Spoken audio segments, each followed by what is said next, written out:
प्रिय विद्यार्थियों, नमस्कार। आपके पाठ्यक्रम में काव्यांग परिचय की दृष्टि से रस को स्थान दिया गया है। उसमें रस क्या है, रस का स्वरूप क्या है, उसके अवयव क्या हैं, उसकी हम चर्चा करेंगे। सर्वप्रथम रस की परिभाषा क्या है, उसका अर्थ क्या है, उसको हम देख लीजिए। रस को यदि सामान्य शब्दों में हम कहें तो इसका अर्थ होता है आनंद। जिस प्रकार जीवन का लक्ष्य आनंद की प्राप्ति होता है, उसी प्रकार काव्य का लक्ष्य भी आनंद को प्राप्त करना माना गया है। इस बारे में तैत्तिरीय उपनिषद का यह श्लोक आपके ध्यान में होना चाहिए। उसमें कहा गया है कि रसो वै सह हेव्याम लब्धा सह आनंदी भवति, अर्थात काव्य में रस को प्राण या आत्मा स्वरूप मानकर उसे सर्वोच्च स्थान हमेशा के लिए दिया है। यानी रस को भारतीय काव्य शास्त्र में सर्वोच्च स्थान मिला है। इस आधार पर जो परिभाषा दी जा सकती है वह यह है कि काव्य अर्थात कविता, कथा, उपन्यास, नाटक आदि के पढ़ने, सुनने अथवा अभिनय देखने से जिस आनंद की प्राप्ति होती है उसे रस कहते हैं। यहाँ काव्य का अर्थ साहित्य है।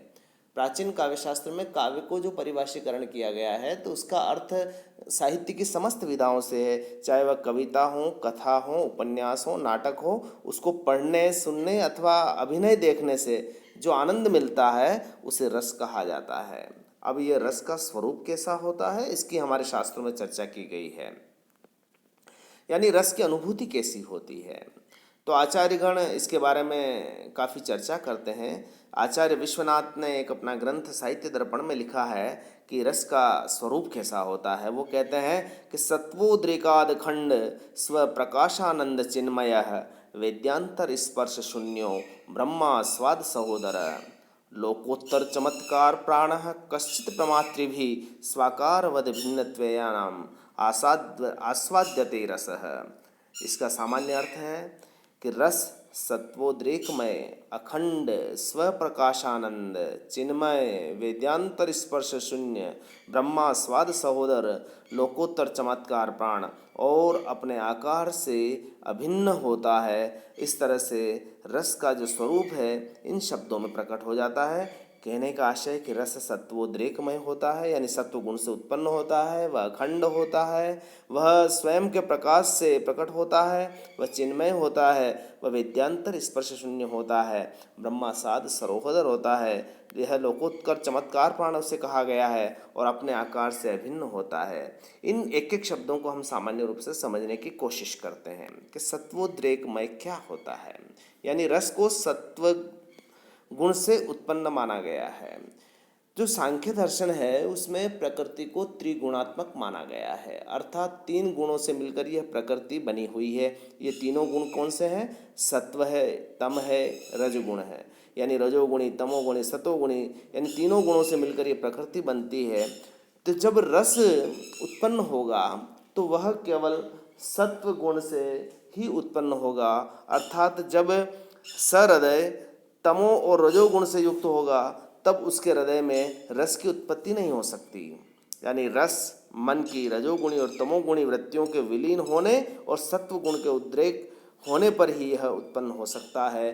तो पहली शर्त यह है कि रस की अनुभूति के लिए जो सहृदय है या जो व्यक्ति है या दर्शक है, पाठक है, श्रोता है, उसके हृदय में सत्वगुण होना चाहिए, न कि तमगुण अथवा रजगुण।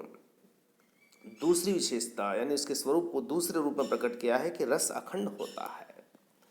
यानी रस जो प्रक्रिया होती है, यानी विभावानुभाव व्यभिचारी संयोग आदर्श निष्पत्ति। आचार्य भरत ने ऐसा कहा है कि रस की जो निष्पत्ति होती है वह स्थायी भाव में जब विभाव, अनुभाव, संचारी भाव मिल जाते हैं, उनका संयोग हो जाता है तो रस की उत्पत्ति होती है। तो यहाँ यह प्रश्न उठता है कि क्या यह अलग अलग हो सकते हैं?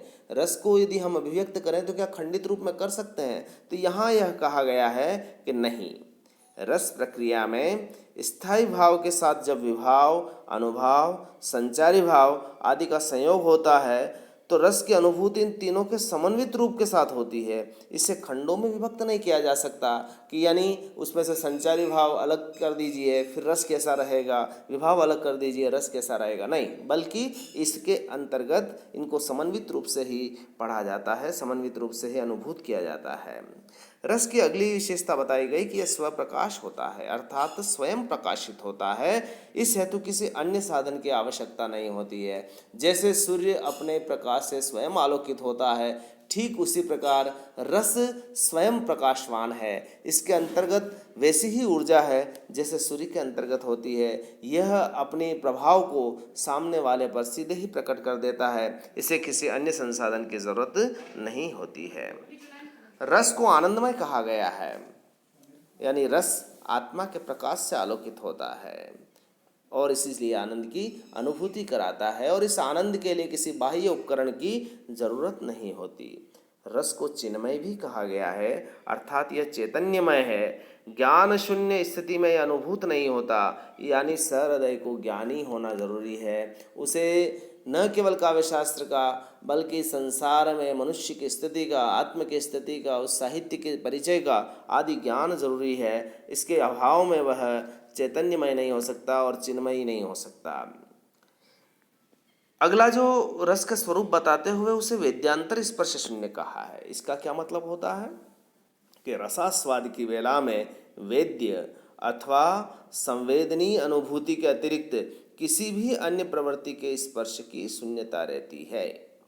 कहने का आशय क्या है कि जिस समय रस ग्रहण होता है, रस की व्याप्ति होती है, सहृदय के हृदय में रस व्याप्त हो जाता है, तब वह इंद्रिय अनुभूति यानी वह संसार में अपने शरीर के साथ है, उसे कुछ पता नहीं रहता। अर्थात उसकी आँखें, उसके मन, उसका हाथ, उसकी त्वचा, उसका दिल दिमाग, ये सब शून्य अवस्था में पहुंच जाते हैं।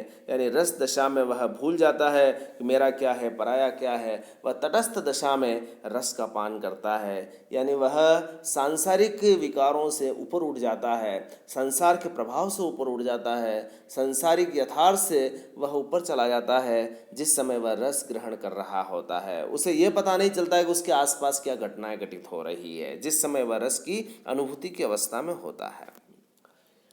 रस को ब्रह्मास्वाद सहोदर भी कहा है, यानी वह ब्रह्म का सहोदर कहा है। यानी जिस तरह कोई एक साधक भगवान की आराधना करता है और उसे ब्रह्म की प्राप्ति हो जाए, ब्रह्म की प्राप्ति पर जो उसे आनंद मिलता है, ठीक वैसा ही आनंद किसी काव्य रचना के रस को प्राप्त करने पर होता है। और यहाँ पर यही बताया गया है कि रस द्वारा सहृदय लगभग उतना आस्वाद प्राप्त करता है जितना कोई साधक ब्रह्म प्राप्ति के द्वारा। यहाँ रस को ब्रह्मास्वाद नहीं कहकर उसे सहोदर कहा गया है। अर्थात अंतर क्या है, यानी ब्रह्म का स्वाद और रस के स्वाद में अंतर यह है कि जिस समय ब्रह्म का स्वाद होता है उस समय वह इंद्रिय विकारों से नितांत विमुक्त हो जाता है और पुनः उस स्थिति में नहीं आता जैसा संसार होता है। परंतु काव्य का जो आनंद होता है वह कुछ समय के लिए वह मुक्त हो जाता है, लेकिन जैसे ही वह रस की व्याप्ति समाप्त होती है वह वापस पुनः पुरानी स्थिति में आ जाता है। इसलिए इसे ब्रह्मास्वाद सहोदर कहा गया है। रस का जो परिचय देते हुए इसे इसके स्वरूप की चर्चा करते हुए यह भी कहा गया है कि वह लोकोत्तर चमत्कार प्राण होता है। यानी रस लौकिक सुख दुख से परे शुद्ध आनंद की चेतना है, जहाँ विषय भोगों के इंद्रिय जनित सुखों की पहुँच नहीं होती। अर्थात यह संसार के जितने आनंद हैं उससे इसकी तुलना नहीं की जा सकती कि रस का स्वाद इस तरह का होता है। रस के जब हम आनंद लेते हैं तो संसार में कोई उसके समान दूसरी वस्तु हो। इसकी अंतिम विशेषता ये बताई कि इसे स्वकारवद भिन्नत्व कहा गया है, अर्थात यह अपने आकार से अभिन्न रूप में आस्वादित होता है। यानी जिस रूप में आस्वादित होता है उससे इतर यह और किसी प्रकार की अनुभूति नहीं है।